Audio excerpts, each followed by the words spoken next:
Assalamualaikum semuanya. Apa kabar sahabat? Semoga sehat selalu. Selamat datang di channel saya, Eko Prasetyo. Setiap kita pasti pernah merasakan rasa sakit, rasa kecewa. Terkadang ketika itu terjadi, kita menempatkan sumber dari segala kekecewaan itu, sumber dari rasa sakit itu adalah orang lain. Kita berasumsi bahwa orang lainlah yang telah menyakiti kita.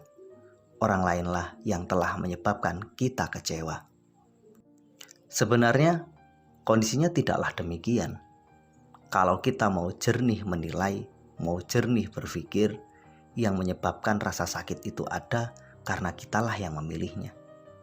Yang menyebabkan rasa sakit itu ada karena kitalah yang salah memberikan arti dari perbuatan orang lain, dari realita yang sedang kita hadapi. Maka tolaklah rasa sakit itu. Ubahlah tafsir kita tentang realita, sehingga bukan rasa sakit yang kita dapatkan, namun sebaliknya. Mungkin sahabat semua bertanya, bagaimana caranya? Jika hari ini sebagian dari kita merasakan rasa sakit, rasa kecewa, rasa pilu yang sangat dalam, ada baiknya video ini Anda simak sampai selesai. Karena kita akan belajar bagaimana menolak rasa sakit dan mengubah tafsir pikiran kita agar kita mampu menolak rasa sakit itu.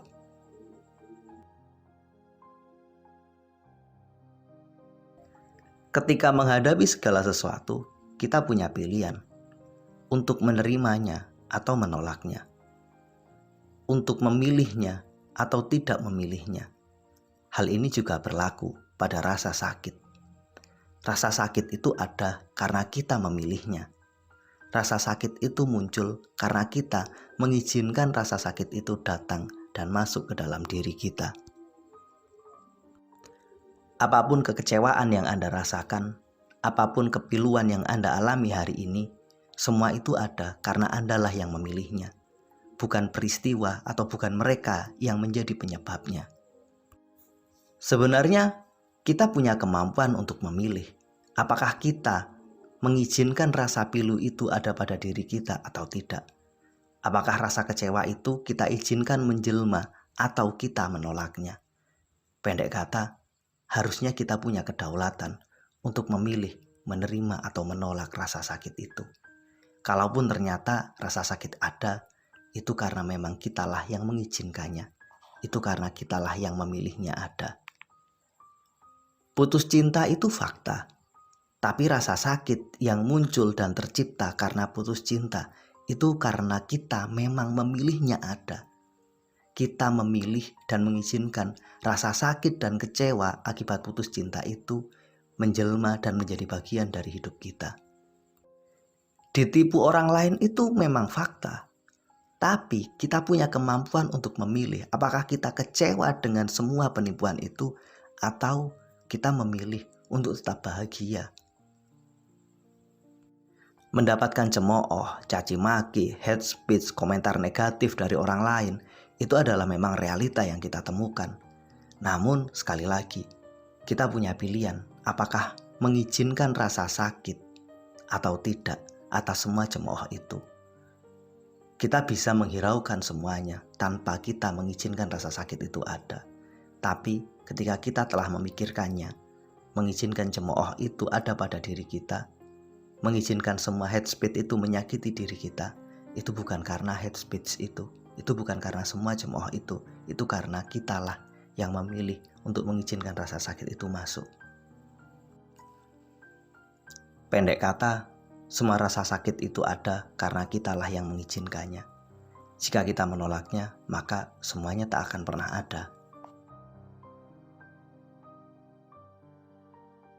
Rasa sakit itu hanyalah penafsiran. Ketika kita menafsirkan segala sesuatu negatif, maka kita akan mendapatkan rasa sakit itu. Namun sebaliknya, ketika kita mengubah tafsir kita atas sebuah keadaan menjadi positif, maka semuanya akan baik-baik saja. Ketika ada orang mencaci maki Anda, ketika ada orang menyampaikan hate speech pada Anda, kita tinggal memilih tafsir kita terhadap tindakan tersebut. Ketika kita menganggap orang yang mengatakan kata-kata negatif itu adalah orang gila, ya kita akan fine-fine saja. Anda akan mengatakan, ngapain sih kita ngikuti dan ngurusi kata-kata orang gila? Ya persis seperti itulah. Ketika Anda bertemu benar-benar dengan orang gila sungguhan, kemudian ia mengatakan kata-kata yang tidak menyenangkan tentang Anda, kita akan mengatakan, maklum orang gila. Dia memang gak ngerti tentang saya. Wajar dia mengatakan seperti itu. Maka dengan mengubah tafsir tentang kata-kata negatif yang disampaikan orang lain kepada kita, itu akan membuat kita lebih baik, lebih nyaman. Kita juga dapat menafsirkan kata-kata negatif itu sebagai masukan untuk diri kita.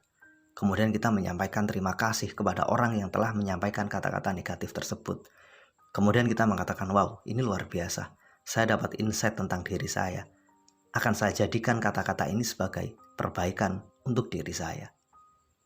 Ketika kita menganggap kritik, hate speech, dan lain sebagainya sebagai sesuatu yang konstruktif untuk diri kita, maka kita tidak akan pernah merasa sakit. Sekali lagi, pada akhirnya semua tergantung penafsiran kita.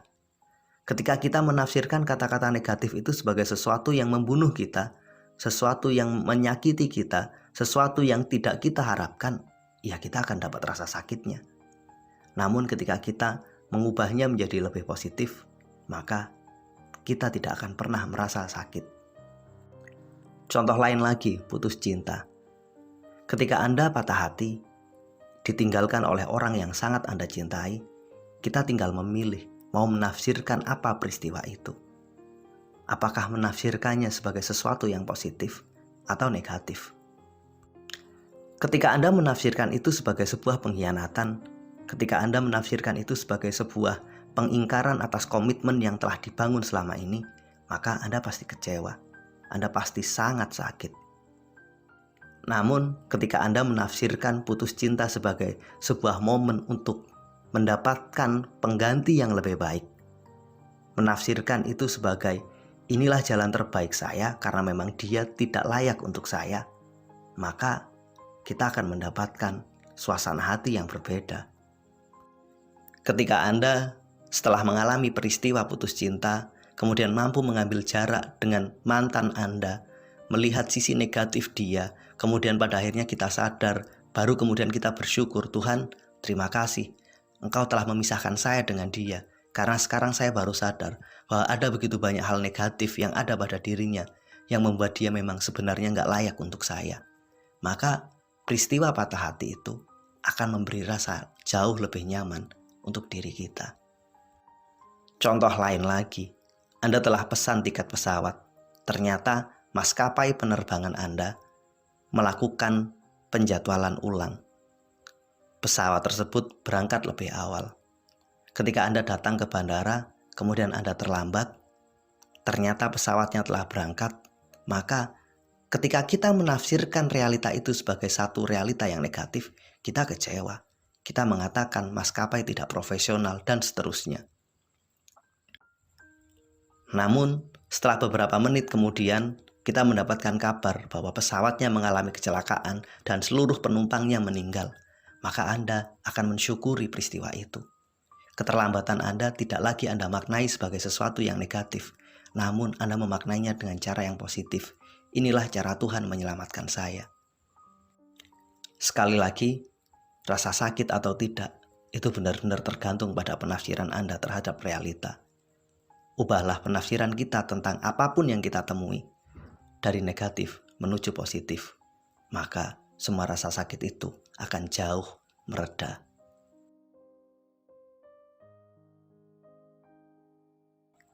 Ketika Anda mampu menghadapi rasa sakit tanpa mengalami kehancuran, ketika Anda mampu mengubah rasa sakit menjadi rasa bahagia, ketika Anda mampu tidak tersakiti oleh sesuatu yang harusnya orang lain merasa sakit, maka disitulah Anda mendapatkan nasib baik.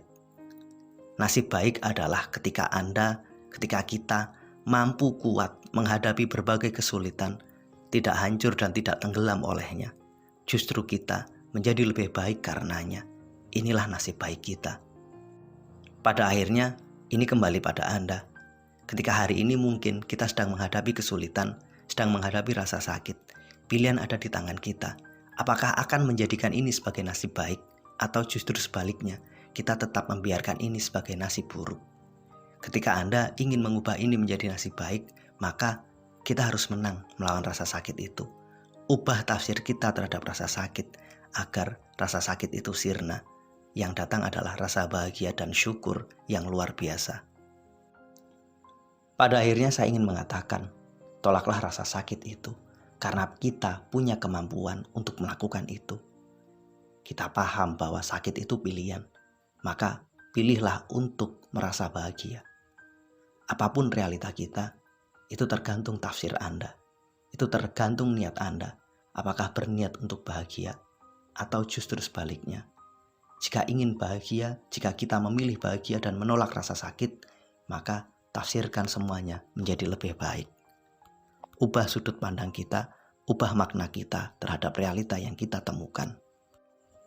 Hidup kita hanya sekali, jadi jangan kita sia-siakan dengan menjalani hidup yang sekali ini dengan sejuta rasa sakit. Hidup kita hanya sekali, maka pilihlah untuk menggunakan hidup yang sekali ini dengan penuh sukacita dan kebahagiaan. Tolaklah rasa sakit itu dengan cara mengubah tafsir kita tentang apa yang kita temukan. Maka hidup kita akan menjadi lebih bahagia, lebih indah, dan lebih menyenangkan. Terima kasih telah menonton video ini. Mudah-mudahan video ini bermanfaat. Sampai ketemu pada video kami berikutnya. Assalamualaikum warahmatullahi wabarakatuh.